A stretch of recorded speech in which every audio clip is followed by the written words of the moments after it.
জুবিন দা ঢুকুৱা 6 মাহ নহওঁতে জুবিন দাৰ গীতবোৰ বিকৃত ৰূপত গাবলৈ ধৰিলে বহুত শিল্পীয়ে। আৰু যিসকল গান গোৱা মানুহে জুবিন দাৰ গীতবোৰ গাওঁতে বিকৃত হৈ গৈছে তেখেতসকলক এটা কথা কৈ দিওঁ, আপোনালোকে গানবোৰ ভালকৈ শুনিব আৰু লগতে ভালকৈ গাবলৈ চেষ্টা কৰিব। এনেই মিছাতে জুবিন দাৰ গীতবোৰ বিকৃত কৰি আমাক কষ্টত নেপেলাব।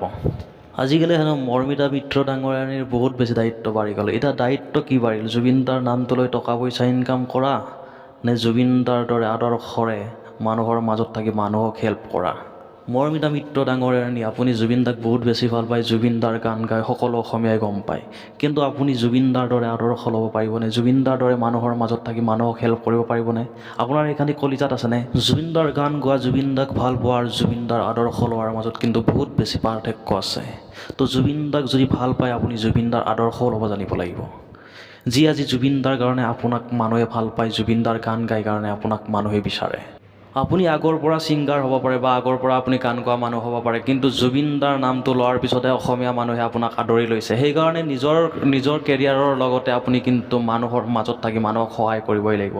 আৰু যদিহে নকৰে তেতিয়াহ'লে কিন্তু কিমান বছৰ আৰু কিমান দিন আপুনি অসমত এনেকৈ গান গাই জুবিন দাৰ নামটো লৈ টকা পইচা ইনকাম কৰি থাকিব পাৰিব, সেইটো কিন্তু সময়ে এদিন কৈ দিব।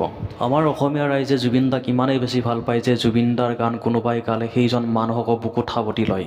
আজি আপুনি যি পাইছে টকা সন্মান সেইবোৰ কিন্তু জুবিন দাৰে অৰিহণা। সেইবাবে আমি বিচাৰিছোঁ যে জুবিন দাৰ দৰে কিছুমান আদৰ্শ আপোনাৰ গাত থাকিব লাগিব, যিহেতু জুবিন দাক আপুনি বহুত বেছি ভাল